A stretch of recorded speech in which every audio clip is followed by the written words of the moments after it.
presentation is all about choosing the best word. So you'll have two presentations on vocabulary for this module, and the other one will focus more on vocabulary building exercises, ways to grow your personal vocabulary. This one is about getting the word right. So the best part about getting the right word is that you will increase the clarity for your reader. They'll know exactly what you mean, or at least as close to what you mean as possible. I'm going to go through first a few categories of words that we often mistake. So the first category is malapropisms. And I know this is kind of a long, complex word itself, and it's certainly not one that you need to know, but the types of things that can go wrong when you use a malapropism should be on your radar. The definition of a malapropism is when you use a word that is not the word you meant, but sounds and or looks quite similar to the word that you wanted. So just to give you a few examples, we orientated the new students. People often use the word orientated in this way when the correct word is actually oriented.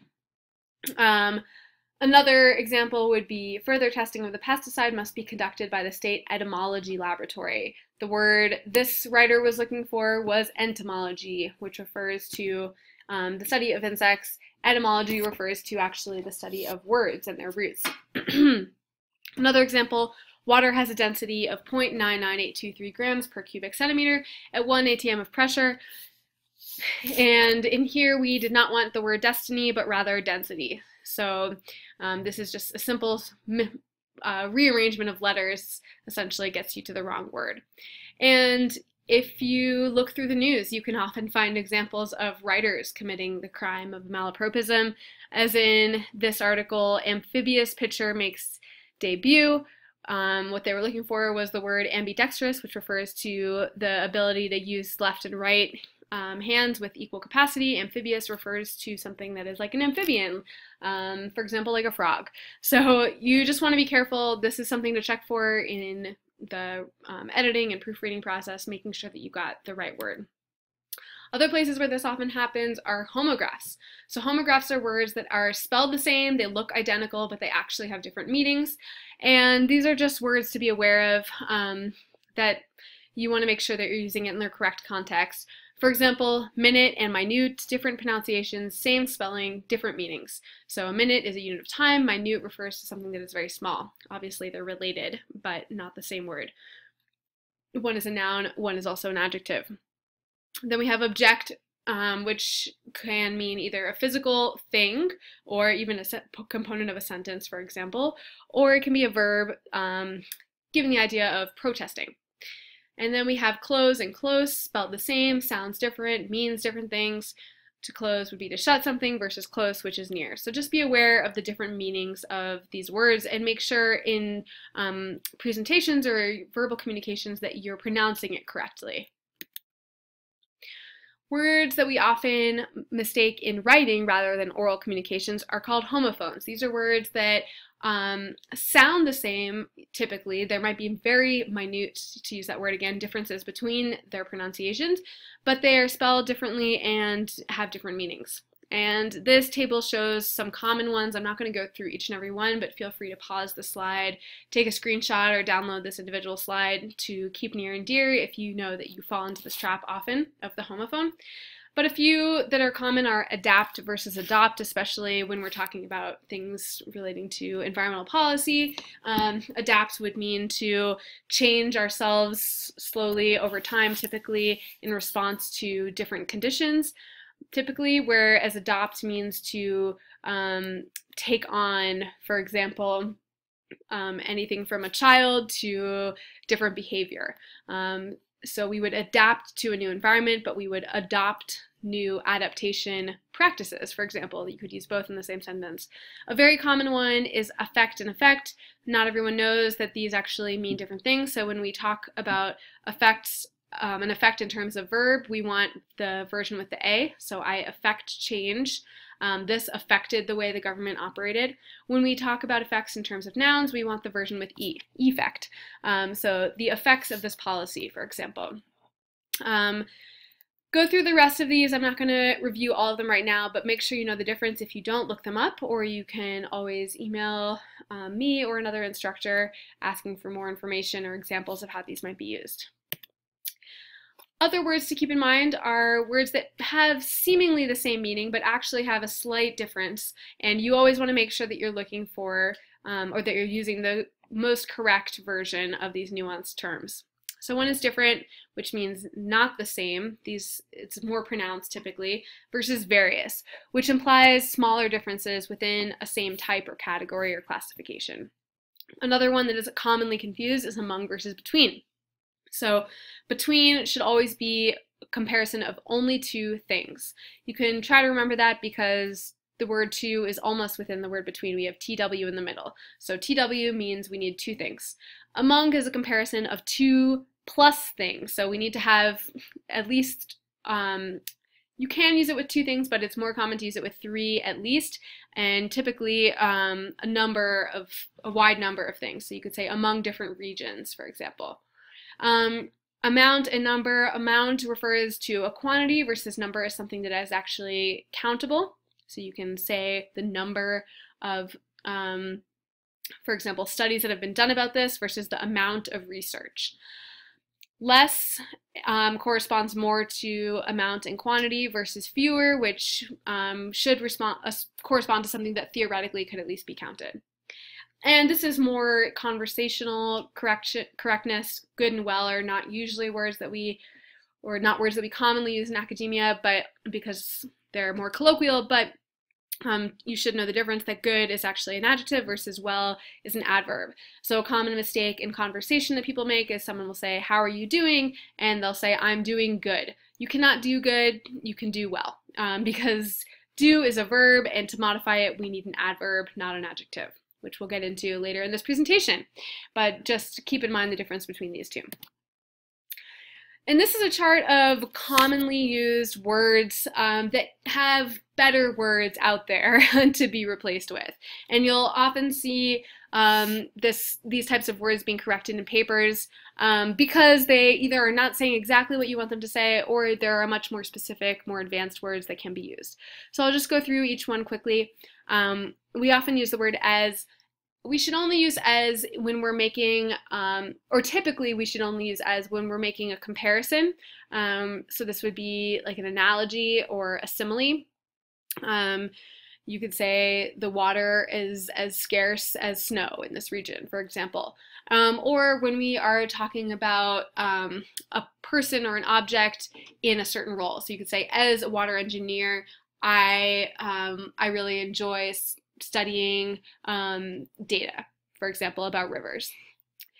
However, when we use it in terms of causation or to make a link between a phenomenon and a cause, it's not such a strong word.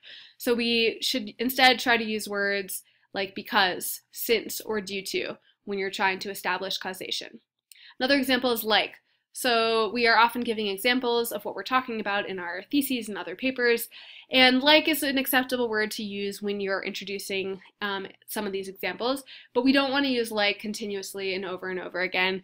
And there are more advanced verbs or words that can be used, like such as or including, if we want to give a few examples of many. And I'll give another example on the next slide as well of how you can set up examples.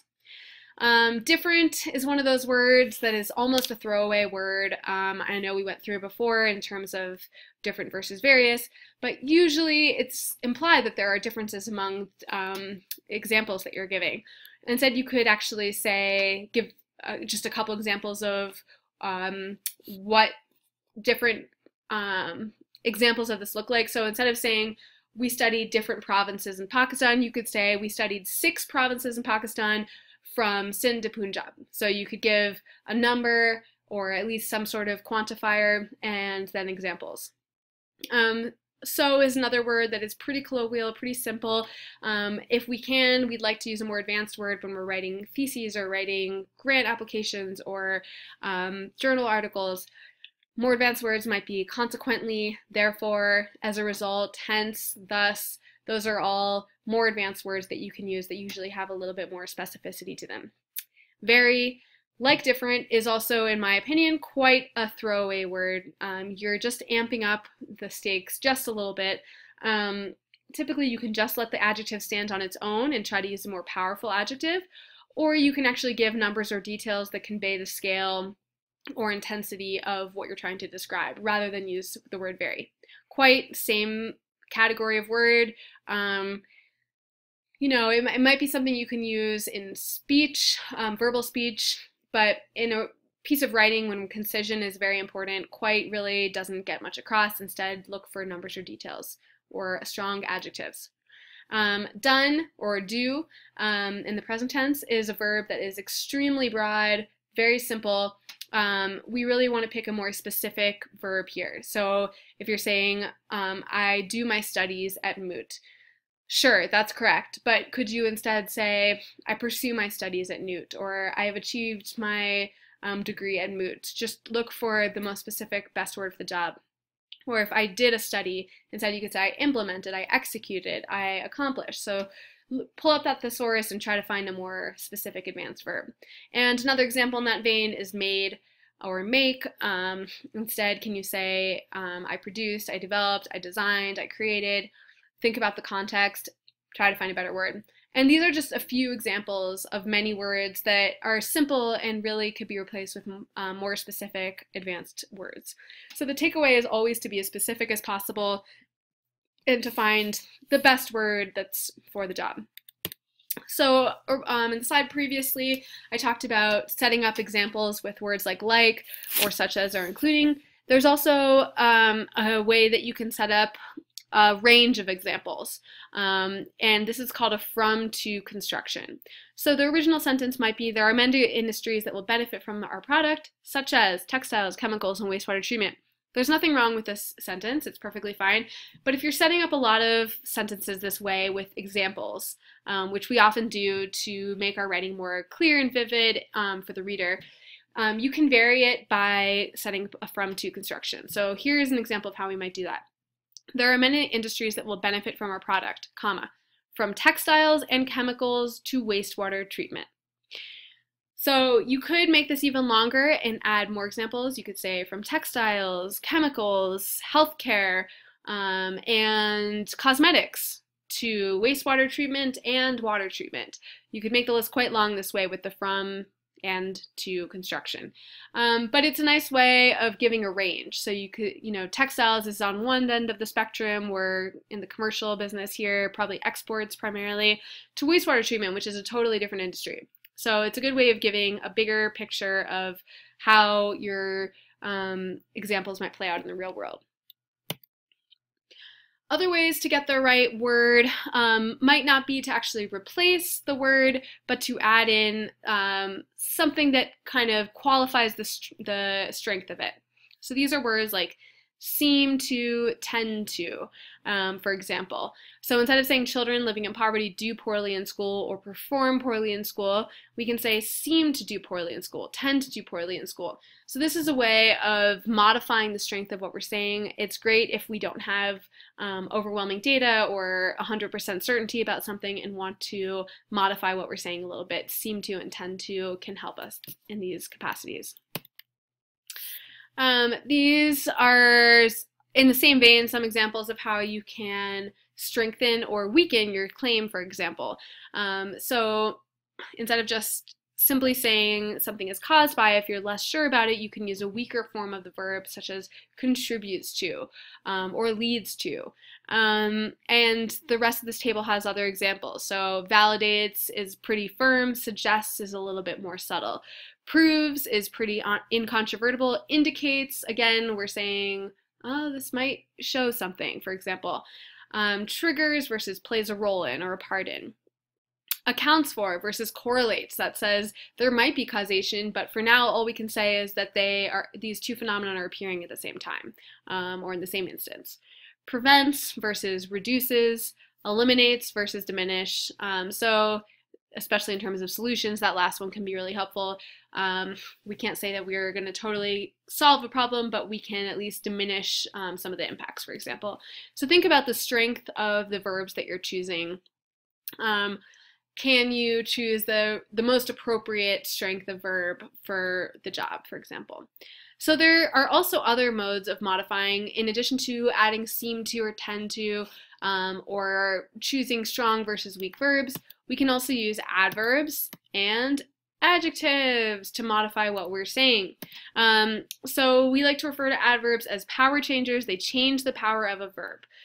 So adverbs describe verbs always, and they can either diminish or boost a verb or just add more detail. So an example, this is a sentence without an adverb. Outbreaks of these diseases are common. Well, how common? That's kind of a broad statement. To boost it, we could say extremely common. So that shows that this is a rampant disease. Or we could say somewhat common. This qualifies it a little bit more, makes it seem a little bit more rare. And adverbs don't have to always appear in the same place. They can go before the verb that you're describing. Sometimes they go between a to-be verb, so that would be is, was, has been, for example, depending on the tense, and the main verb, so this has been somewhat validated by. They can also go after a to-be verb, so this is presumably why we know. They could also go at the beginning of a sentence to qualify the verb that will come. So adverbs can actually be a really good friend to you as a writer in academic sciences, because we are looking for results, right? But we don't always know with 100% certainty that what we found is true or indicates a certain trend, for example. So we can use words like presumably, theoretically, somewhat, seldom, accordingly, to try to get more detail filled in for our readers about relationships without being overly confident. So the remainder will presumably be less than the original amount, for example. So it means we presume, we sort of assume that it will be, but we can't say for sure. Theoretically, this missile will ascend from the launching pad. So this is what we think will happen in theory. Of course, it could also fail and come crashing back down. The concentration of chemicals has been reduced somewhat. So, if we took out somewhat, it's a pretty confident statement. There's nothing to qualify that that actually happened. Somewhat shows that by some uncertain amount it is reduced. So these are just ways that we can qualify what we're saying. Other ways to use adverbs are to indicate frequency, so how often things are happening, what rate things are happening, or likelihood. So do we think this is going to happen with 100% certainty, 75%, 50%, etc. Examples, lethal toxins are nearly always found. That would be very different, of course, than saying infrequently found. That means they could be found there, but you're not likely to find them. Likelihood, lethal toxins will likely be found at this site. So this gives us a good idea that there's a good chance we could find toxins here. And adverbs are part of a family of words that you can use in your toolbox to modify statements. And this is very, very useful when we're talking about results in our theses and discussion, especially when we want to make some assumptions, presumptions, theories, but we don't want to be overly confident and therefore accused of being overly hasty or ignoring certain information. So instead of saying that X causes Y, which is very confident, we can use an adverb as we just demonstrated to say X often causes Y, or X likely causes Y. Another tool in the same vein is to use a more precise verb. So instead of the word causes, we can say facilitates the conditions for Y, correlates with Y, triggers Y. So we can change the actual verb itself. Another way to do this is using a quantity modifier. So adding in an indefinite article like some, for example, X caused Y in some cases, or X caused Y in a few cases. Even better, we could say X caused Y in a specific amount of cases, such as 23%. And finally, our other friend in controlling certainty is the modal verbs, the family of modal verbs, which we talked about in Module 3. So modal verbs would, could, should, must, might, will, that's most of them, I think. So we can use that before our verb of caused to contextualize it a little bit more. So X could have caused Y. This indicates capability, but not actual reality. So Adverbs, just to go back to how they're constructed, typically end in ly, you'll notice, but there are, of course, exceptions, as always in the English language, that do not end in ly. And they usually have typically have a corresponding adjective form that looks quite similar, or in some cases is identical. So this table shows you some regular forms. So quick, we just add ly, very simple, to make it into an adverb quickly. An irregular form would be fast, where it's the same for both adjective and adverb. We could say she is a fast runner, or it is a fast moving storm, for example. Another irregular form, easy, easily, almost regular, but we have an I in there in between the ly and ease. And then there's exceptions like often, which don't have an adjective form and are only an adverb. So these are just some conversions to be aware of here. Which brings us to adjectives, which are a little bit more straightforward than adverbs, and you're probably more familiar with them. We use adjectives to qualify nouns instead of verbs, and unlike adverbs, which can appear in a number of unexpected places, adjectives are pretty predictable. They always come before the noun. We also have compound adjectives, which are two adjectives that are joined together by a hyphen, so they need each other to make sense. They're dependent on each other. You can think of that. They're joining them with a hyphen in marriage to describe our noun. And adjectives we don't want to overuse, because doing that tends to shift the focus away from action and clear verbs. But they can be really important sometimes. We have positive adjectives, which you might use to discuss studies in your literature review, such as groundbreaking or comprehensive. Neutral ones, which I say if you're using a neutral adjective, you might as well just not use it at all. Interesting, reasonable. These are fine words, but they are not very powerful, and they are not adding a lot to your writing. And if you're being critical of other sources or results, then you can use more negative adjectives such as inconsistent or poorly supported. So an example, Dr. Mariani's 1992 paper on rainwater collection is now considered to be a blank study on the topic. So any of these adjectives would completely change the tone of the sentence. So in this case, the adjective holds quite a bit of power. So it's all about when and how you use them. That's it for our discussion of the right word for the job. Hopefully this gives you an idea of how to select a more specific and powerful word to get across your meaning.